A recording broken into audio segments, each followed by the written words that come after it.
ঘেরা এক শান্ত জঙ্গলের নাম ছিল রংধনু বন। সেই বনের মাঝখানে থাকত এক কিউট ছোট্ট খরগোশ। নাম তার তুলতুল। তুলতুল ছিল খুবই দয়ালু আর স্বপ্নবাজ। একদিন সকালে তুলতুল একটা শুকনো জমির দিকে তাকিয়ে বলল, ইস, যদি এখানে একটা সুন্দর গোলাপ ফুলের বাগান বানানো যেত। এই কথা শুনে গাছের ডাল থেকে লাফ দিয়ে নেমে এলো দুষ্টু বানর ঝমঝম। ঝমঝম বলল, বাগান? দারুণ তো, আমি ফল আনবো, মাটি খুঁড়ব। ঠিক তখনই পেখম মেলে নাচতে নাচতে এল ময়ূর ময়না। সে বলল, আমি প্রতিদিন নাচ করে বাগানকে আনন্দে ভরিয়ে রাখব।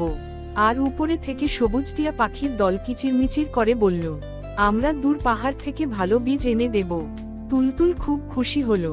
সবাই মিলে ঠিক করলো, আজ থেকেই শুরু হবে গোলাপ বাগান তৈরির কাজ। বানর ঝমঝম গাছের ডাল দিয়ে মাটি খুঁড়তে লাগলো। খরগোশ তুলতুল ছোট ছোট পায়ে মাটি সমান করল। টিয়ারা উড়ে উড়ে বীজ ছড়িয়ে দিল। কিন্তু হঠাৎ আকাশ কালো হয়ে গেল। ঝড় শুরু হলো। বৃষ্টি আর বাতাসে ছোট ছোট চারা গাছগুলো ভেঙে পড়তে লাগলো। সবাই মন খারাপ করে বসে পড়ল। তুলতুল চোখে জল নিয়ে বলল, আমাদের স্বপ্ন কি তবে শেষ? জাদুর আবির্ভাব।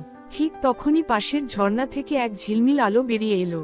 পানির ভেতর থেকে উঠে এলো এক সুন্দরী জলপরী। তার নাম নীলাঞ্জনা। সে মিষ্টি হেসে বলল, স্বপ্ন যারা একসাথে দেখে তাদের স্বপ্ন কখনো ভাঙে না। জলপরী তার জাদুর ছড়ি দিয়ে বাগানের ওপর একটু ঝিকিমিকি জল ছিটিয়ে দিল। অবাক ব্যাপার, ভাঙা চারা গাছগুলো আবার সোজা হয়ে দাঁড়ালো। জলপরী বলল, তোমরা যদি প্রকৃতিকে ভালোবাসো, প্রকৃতিও তোমাদের সাহায্য করবে। পরের কয়েকদিন সবাই আরো মন দিয়ে কাজ করল। ময়ূর প্রতিদিন নাচত, যেন বাগানে আনন্দ থাকে। টিয়ারা গান গাইত, বানর ফলের খোসা দিয়ে প্রাকৃতিক সার বানালো। তুলতুল প্রতিদিন পানি দিত। ধীরে ধীরে ছোট চারা গাছগুলো বড় হতে লাগলো। সবুজ পাতা ভরে গেল চারপাশ। এক ভোরে সূর্যের আলো পড়তেই পুরো বাগান ভরে গেল লাল, গোলাপি, হলুদ গোলাপে। সুগন্ধে পুরো জঙ্গল মাতোয়ারা হয়ে গেল। রংধনু বন যেন স্বর্গ হয়ে উঠল। জলপরী আবার এলো, বলল, এই বাগান তোমাদের বন্ধুত্বের ফল। সবাই মিলে বাগানে একটা ছোট উৎসব করল। ময়ূর নাচল, টিয়ারা গান গাইল, বানর হাসতে হাসতে লাফালাফি করল। আর তুলতুল বলল, আমরা একসাথে থাকলে কোনো স্বপ্নই অসম্ভব নয়। ক্যামেরা ধীরে ধীরে উপরে উঠে পুরো গোলাপ বাগান দেখায়। ঝলমলে ফুল, খুশির হাসি, আর পাশে ঝর্ণায় ঝিলমিল করা জলপরী।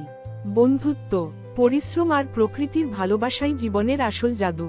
ভিডিওটি যদি ভালো লেগে থাকে তাহলে ভিডিওটি লাইক, কমেন্ট, শেয়ার এবং সাবস্ক্রাইব করুন।